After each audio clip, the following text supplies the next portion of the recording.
ছিল ছোট্ট একটা গ্রাম। সেই গ্রামে থাকতো রাহুল নামে এক রাখাল ছেলে। সবুজ ঘাসে গরুগুলো চড়ে বেড়াত, আর রাহুল বাঁশি বাজাত। কি চল গান শুরু করি।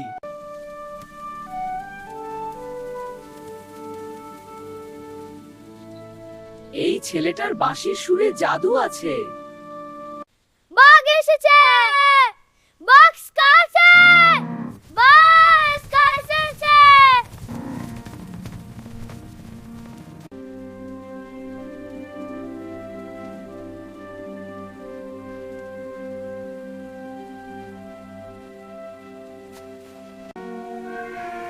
এ কি, আকাশ কালো হয়ে এলো।